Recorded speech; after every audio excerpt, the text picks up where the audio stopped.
महाराष्ट्र में हर किसी को जगह नहीं मिलती है। महाराष्ट्र में यदि किसी को प्रवेश करना है तो कुछ नियमों की जरूरत है। क्या नियम है? देखो,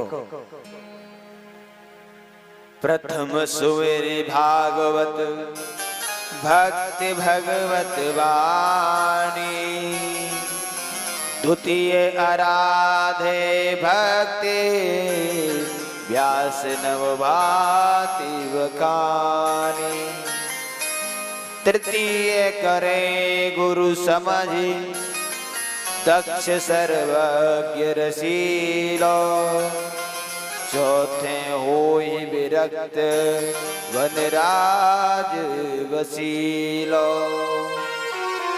पांचे भूले दे सुधी तब छठे भावना रास की, साते पावे रीति रस स्वामी श्री हरिदास की।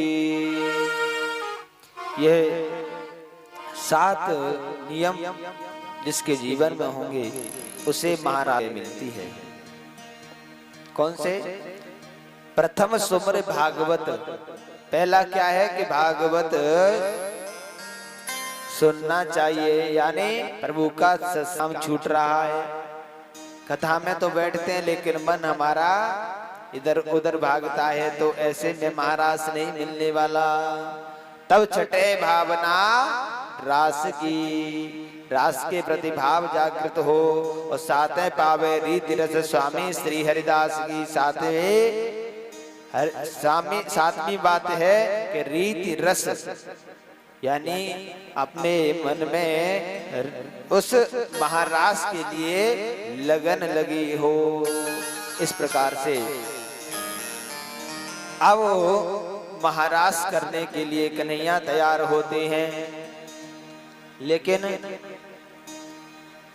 यहाँ पर आचार्य सुखदेव जी कहते हैं कन्हैया रास करने को तैयार हुए, लेकिन आचार्य सुखदेव जी कहते हैं हे राजन, ये रास कोई साधारण नहीं था। रास क्या है? गोपी और कृष्ण का मिलन ही महारास है। और गोपी और कृष्ण का मिलन क्या है? कृष्ण कौन है? ईश्वर। और गोपी क्या है? जीव। यहाँ पर महाराज साधारण नहीं, ईश्वर और कृष्ण रूपी ईश्वर गोपी रूपी जीव का मिलन ही महारास है। जीव और ईश्वर का मिलन ही महारास है। और जो गोपियों के साथ में कन्हैया ने महारास किया, वो गोपी भी कोई साधारण नहीं थी। वो गोपी त्रेता युग में जो संत तपस्या कर रहे थे, हजारों वर्ष तपस्या करते करते प्रभु का चिंतन किया, तब जाकर के प्रभु ने उनको आशीर्वाद दिया कि जाओ द्वापर में आप गोपी बनना, तब आपको सेवा का मौका मिलेगा। वही त्रेता युग के संत यहाँ द्वापर में गोपी बने थे। और वेद होते हैं 4, ऋग्वेद, यजुर्वेद, सामवेद, अथर्ववेद। इसमें अथर्ववेद, ये 4 वेद हुए। इनमें से वेदों में 3 कांड होते हैं। वेदों के 4 वेद, 4 वेदों के 3 कांड होते हैं। ज्ञान कांड, उपासना कांड, कर्म कांड। 80,000 मंत्र हैं कर्म कांड के, 16,000 मंत्र हैं उपासना कांड के, और 4,000 मंत्र हैं ज्ञान कांड के। तो यहाँ पर जो ब्रजमंडल में जो गोपी बने, वो कर्म कांड के 80,000 मंत्र ही गोपी बने। 80,000 जो कर्मकांड के मंत्र है, वही ब्रजमंडल में गोपी बने। क्यों? क्योंकि अब इसमें गोपियों का विभाग भी था, अलग अलग विभाग था। इनके विभागों के नाम बताएं। विभाग है श्रुति रूपा, जो वेद मंत्र आकर के गोपी बने थे, उनका नाम है श्रुति रूपा। और मुनि रूपा, जो कि त्रेता युग में मुनियों ने तपस्या की, वो मुनि रूपा। और साधन सिद्धा, जिन्होंने साधना की, संतों ने जो साधना में लीन थे, ऐसे संत साधना सिद्धा बने थे गोपी में, गोपी के रूप में। और स्वयं सिद्धा, जिन्होंने अपने आप को ही स्वयं प्रभु के भक्ति में लीन कर दिया हो, स्वयं सिद्धा। और दैत्य कन्या, जब वामन अवतार लेकर के प्रभु वामन रूप में राजा बलि के पास गए, तो राजा बलि के यहाँ बलि की कन्याओं ने प्रार्थना की है, प्रभु आपकी सेवा का मौका मिले। तब वही गोपियां, वही दैत्य कन्याएं गोपी बन करके दैत्य कन्या रूपा जो है विभाग बना। और मत्स्य कन्या, जब भगवान कश्यप रूप धारण करके जब अवतरित हुए, तब मछलियों की कन्याओं ने उन्होंने प्रार्थना की कि जो है हमें भगवान की सेवा करने का मौका मिले। तो मत्स्य कन्या विभाग बना, वही गोपी बनी। इस प्रकार से गोपियों के अलग अलग विभाग बने। अब कन्हैया एक दिन यमुना जी के किनारे बैठ जाते हैं, बंसी बट पर यमुना के किनारे बैठ करके बंसी बजाने लगे। ऐसी मधुर बंसी बजाई कन्हैया ने,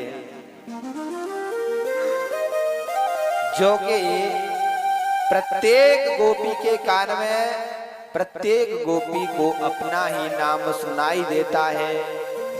जब कन्हैया बंसी बजा रहे हैं, तो एक गोपी ने सुना कि मुझे कन्हैया मेरा नाम लेकर के बंसी बजा करके मुझे पुकार रहे हैं। तो गोपी गाय का दूध निकाल रही थी। उसी समय दूध को छोड़ करके वह गोपी दौड़ पड़ी। जिधर से कन्हैया बंसी बजा रहे थे, बंसी की धुन सुनते ही सुनते कन्हैया की तरफ दौड़ने लगी। और एक गोपी अपने बच्चे को गोदी में बिठा के स्तनपान करा रही थी। उसी समय गोपी ने सुना कि कन्हैया मुझे पुकार रहे हैं, और अपने बच्चे को छोड़ के तुरंत गोपी दौड़ पड़ी। और एक गोपी श्रृंगार कर रही थी, एक आंख में काजल लगाया और दूसरी में लगाई ना पाया। और जब तक कन्हैया ने बंसी बजा करके उस गोपी को पुकारा, गोपी तुरंत आधे काजल पे ही छोड़ दौड़ पड़ी। और एक गोपी भोजन बना रही थी, तो भोजन बना रही तो चूल्हे पे एक रोटी तवे पे पड़ी, एक रोटी नीचे चूल्हे में लगी और एक रोटी हाथों में लगी। हाथों से रोटी बनाते समय गोपी ने कन्हैया की बंसी की तान सुनी, लगा कि कन्हैया मुझे मेरा नाम लेकर के पुकार रहे हैं। उसी समय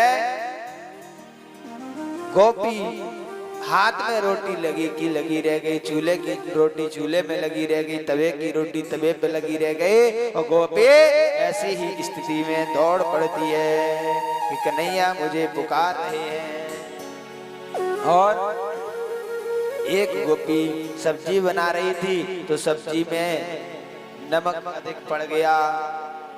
डालना तो उतनी बजट के हिसाब से रही थी, लेकिन कन्हैया की बंसी सुनी तो पूरा नमक उसमें नहीं डाल दिया।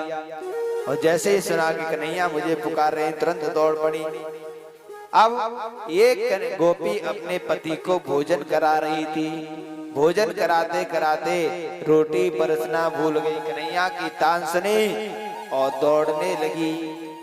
जैसे ही दौड़ने लगी, पति ने देखा कि कहाँ जाती हो, तुरंत हाथ पकड़ लिया। हाथ पकड़ लिया, गोपी को कमरे में बंद कर दिया। कमरे में बंद कर दिया, लेकिन गोपी ने कन्हैया की बंसी सुनी तो कमरे के अंदर से भी वह गोपी बाहर निकल के चली गई। कैसे? शरीर नहीं, मन से ही जाके पहुंच गई। अब इस प्रकार से प्रत्येक गोपी जिस स्थिति में थी, उसी स्थिति में गोपी के कानों में जब आवाज जाने लगी, तो प्रत्येक गोपी उसी स्थिति में दौड़ने लगी और कन्हैया के पास जाने लगी। ने काहे को बजाई नंदलाली गोपाल मन मोहने वाली बांसुरिया। ने काहे को बजाई नंदलाली गोपाल मन मोहने वाली बांसुरिया। मन मोहने वाली बांसुरिया, मन मोहने वाली बांसुरिया। ने काहे को बजाई नंदलाल गोपाल मन मोहने वाली बांसुरिया।